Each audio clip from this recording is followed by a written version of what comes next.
साथियों, इस दिवाली में आपकी डबल दिवाली का काम मैं करने वाला हूं। इस दिवाली में आपको एक बहुत बड़ा तोहफा देशवासियों को मिलने वाला है। पिछले 8 साल से हमने जीएसटी का बहुत बड़ा रिफॉर्म किया, पूरे देश में टैक्स के बर्डन को कम किया, टैक्स की व्यवस्थाओं को सरल किया और 8 साल के बाद समय की मांग है कि हम एक बार उसको रिव्यू करें। हमने एक हाई पावर कमेटी को बिठा करके रिव्यू शुरू किया, राज्यों से भी विचार विमर्श किया और मेरे प्यारे देशवासियों, हम नेक्स्ट जनरेशन जीएसटी रिफॉर्म्स लेकर के आ रहे हैं। ये दिवाली के अंदर आपके लिए तोहफा बन जाएंगे। सामान्य मानवीय की जरूरतों के टैक्स भारी मात्रा में कम कर दिए जाएंगे, बहुत बड़ी सुविधा बढ़ेगी। हमारे एमएसएमई, हमारे लघु उद्यमी, इनको बहुत बड़ा लाभ मिलेगा। रोजमर्रा की चीजें बहुत सस्ती हो जाएगी और उससे इकोनॉमी को भी एक नया बल मिलने वाला है। मेरे प्यारे देशवासियों, आज भारत में नारी शक्ति का लोहा हर कोई मानने लगा। बढ़ती इकोनॉमी की लाभार्थी हमारी नारी है, लेकिन बढ़ती इकोनॉमी को गति देने में भी हमारी नारी का बहुत बड़ा योगदान भी, हमारी मातृशक्ति का योगदान है, हमारी स्त्री शक्ति का योगदान है। स्टार्टअप से लेकर स्पेस सेक्टर तक हमारी बेटियां छाई हुई है, खेल के मैदान में छाई हुई है, फौज में चमक रही है। आज गर्व के साथ नारी कंधे से कंधा मिला करके देश की विकास यात्रा में भागीदार हो रही। देश गर्व से भर गया जब एनडीए की विमेन कैडेट्स, उनका पहला पास आउट हुआ था। पूरा देश गर्व से भर गया था, सारे टीवी चैनल उसी के पीछे लगे हुए थे। कितने बड़े गौरव की पल थी। Self help group, 10 crore self help group की बहनें क्या कमाल कर रही है।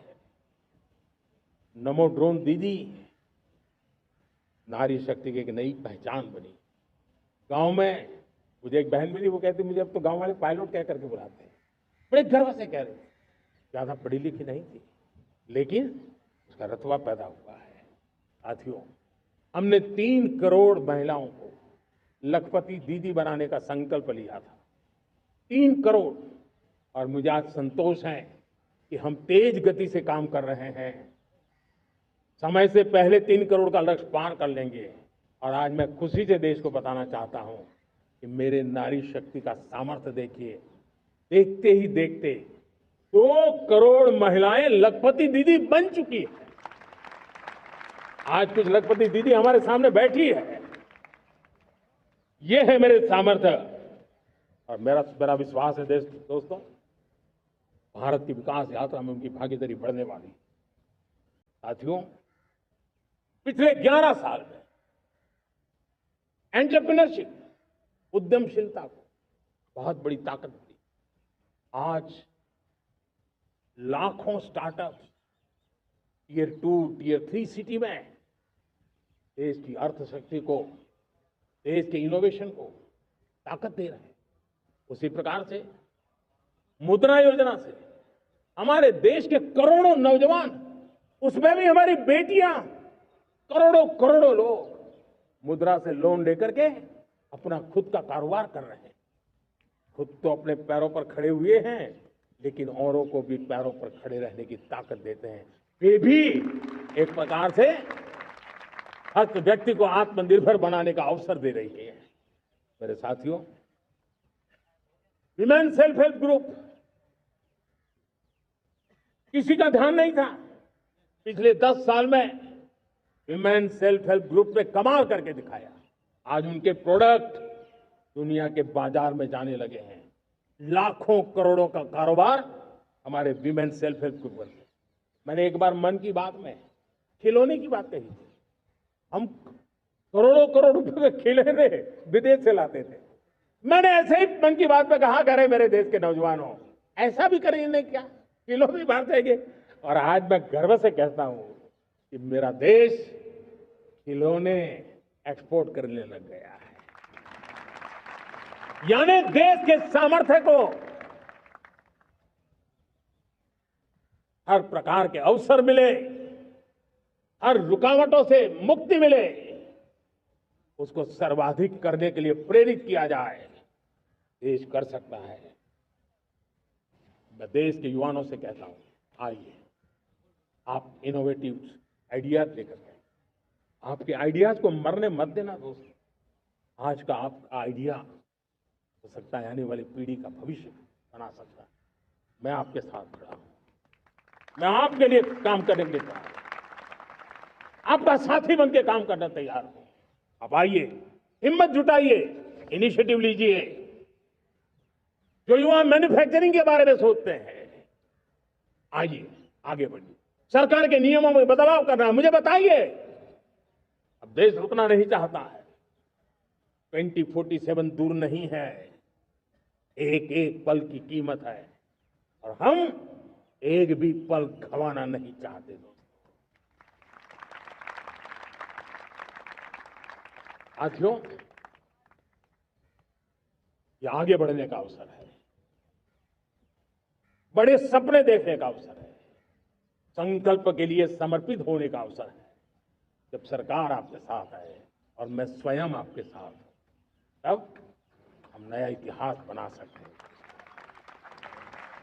साथियों, आज नेशनल मैन्युफैक्चरिंग मिशन पर बहुत तेजी से काम हो रहा है।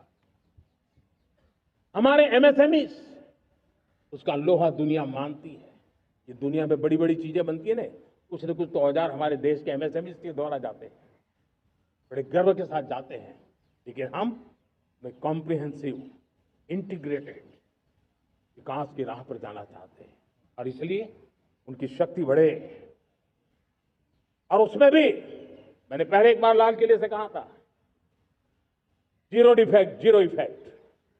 आज कहना चाहता कि हमें विश्व बाजार में अपने सामर्थ्य का लोहा मनवाना है, तो हमें क्वालिटी में निरंतर नई ऊंचाइयों को पार करना।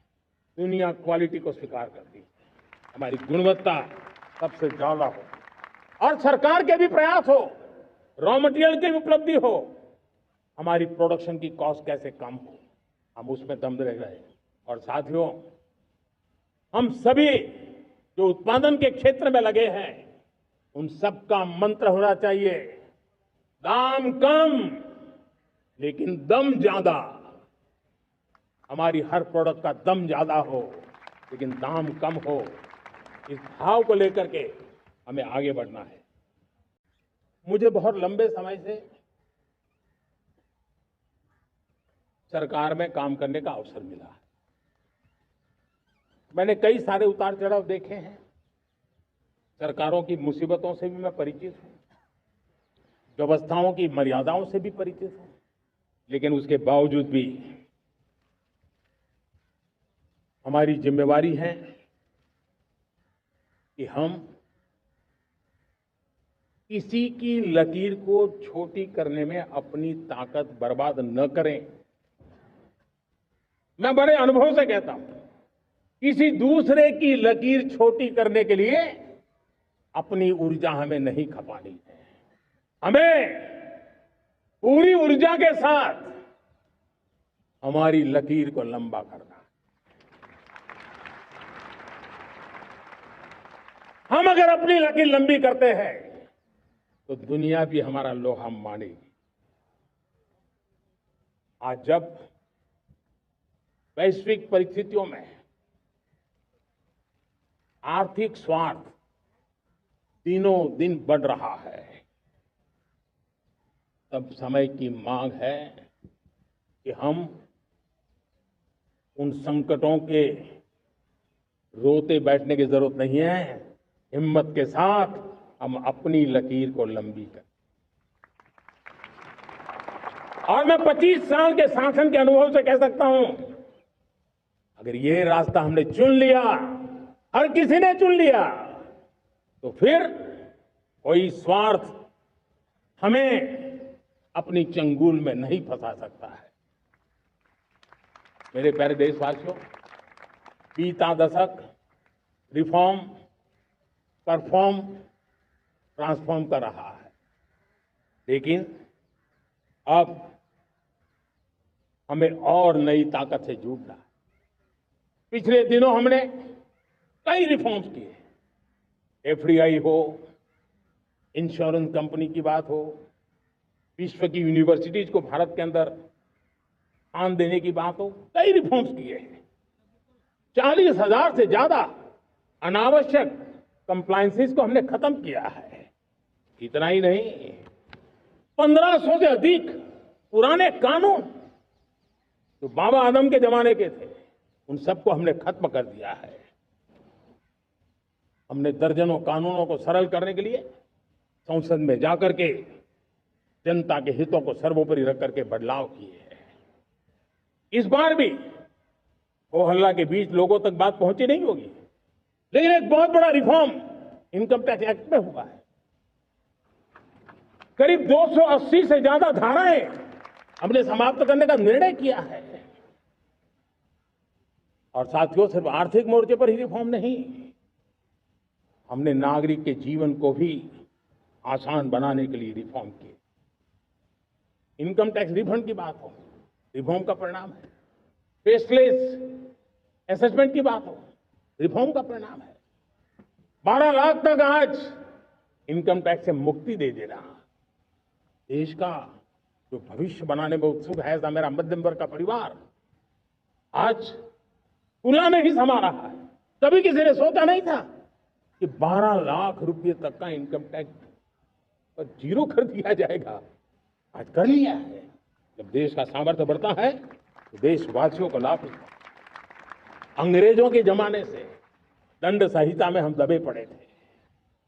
दंड का भय दिखा करके जीवन चल रहा था। 75 साल आजादी के ऐसे ही गए। हमने दंड संहिता को खत्म कर दिया, न्याय संहिता को ले आए हैं।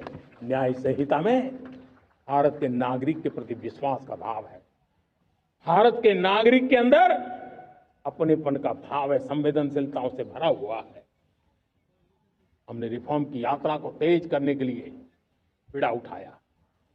हम बहुत तेजी से आगे बढ़ना चाहते हैं। मैं चाहता हूं देशवासियों, देश के लिए कर रहा हूं, मैं मेरे लिए नहीं कर रहा हूं, किसी का बुरा करने के लिए नहीं कर रहा हूं। मेरे राजनीतिक दल, मेरे प्रतिस्पर्धी साथी भी देश की इस उज्जवल भविष्य के लिए आगे आए, हमारा साथ दे। स्ट्रक्चरल रिफॉर्म्स की बात हो, रेगुलेटरी रिफॉर्म्स की बात हो, पॉलिसी रिफॉर्म की चर्चा हो, प्रोसेस रिफॉर्म की चर्चा हो, प्रोसीड्यूरल रिफॉर्म्स करने की जरूरत हो, हर प्रकार के रिफॉर्म्स ये आज हमने मकसद बना करके चले। मेरे प्यारे देशवासियों, दुनिया जब आज ग्लोबल वार्मिंग को लिए चिंता करती है, तब मैं विश्व को भी बताना चाहता हूं कि भारत ने तय किया था कि हम 2030 तक क्लीन एनर्जी भारत में 50% पहुंचा देंगे। ये लक्ष्य हमारा 2030 तक था। मेरे देशवासियों का सामर्थ्य देखिए, मेरे देशवासियों की संकल्प शक्ति देखिए, मेरे देशवासियों को विकसित भारत बनाने का संकल्प को पूर्ण करने के लिए उनकी दौड़ देखिए। हमने जो लक्ष्य 2030 में तय किया था, वो 50% क्लीन एनर्जी का लक्ष्य 2025 में हमने कर लिया। 5 साल पहले हमने अचीव कर लिया, क्योंकि विश्व के प्रति भी हम उतने ही संवेदनशील हैं, प्रकृति के प्रति भी उतने ही हम जिम्मेवार लोग हैं। मेरे प्यारे देशवासियों, बजट का बहुत बड़ा हिस्सा ये पेट्रोल, डीजल, गैस, इन सबको लाने के लिए खर्च होता था। लाखों करोड़ रुपए चले जाते थे। अगर हम ऊर्जा में डिपेंडेंट न होते तो वो धन मेरे देश के नौजवानों के भविष्य के लिए काम आता। वो धन मेरे देश के गरीबों को गरीबी के खिलाफ लड़ाई लड़ने में काम आता। वो धन मेरे देश के किसानों के कल्याण में काम आता। वो धन मेरे देश के गांव की परिस्थिति को पलटने के लिए काम आता। लेकिन हमें विदेशों को देना पड़ रहा। अब हम आत्मनिर्भर बनने की दिशा में काम कर रहे हैं। देश को विकसित बनाने के लिए हम अब समुद्र मंथन की तरफ भी जा रहे हैं। हमारे समुद्र के मंथन को आगे बढ़ाते हुए हम समुद्र के भीतर के तेल के भंडार, गैस के भंडार, उसको खोजने की दिशा में एक मिशन मोड में काम करना चाहते हैं। और इसलिए भारत ने national deep water exploration mission शुरू करने जा रहा है। ये ऊर्जा इंडिपेंडेंट बनने के लिए ये हमारी महत्वपूर्ण घोषणा है। मेरे प्यारे देशवासियों, आज पूरा विश्व क्रिटिकल मिनरल को लेकर के बहुत ही सतर्क हो गया है। उसके सामर्थ्य को लोग भली भांति समझने लगे हैं। कल तक जिस तरफ ज्यादा ध्यान नहीं था, वो आज सेंटर स्टेज पे है। हमारे लिए भी क्रिटिकल मिनरल्स में आत्मनिर्भरता बहुत अनिवार्य है। एनर्जी का सेक्टर हो, इंडस्ट्री का सेक्टर हो, रक्षा क्षेत्र हो, टेक्नोलॉजी के हर क्षेत्र हो, आज क्रिटिकल मिनरल्स की टेक्नोलॉजी के अंदर बहुत अहम भूमिका है। और इसलिए नेशनल क्रिटिकल मिशन हमने लॉन्च किया है। 1200 से अधिक स्थानों पर खोज का अभियान चल रहा है और हम क्रिटिकल मिनरल में भी आत्मनिर्भर बनने की दिशा में आगे बढ़ रहे हैं।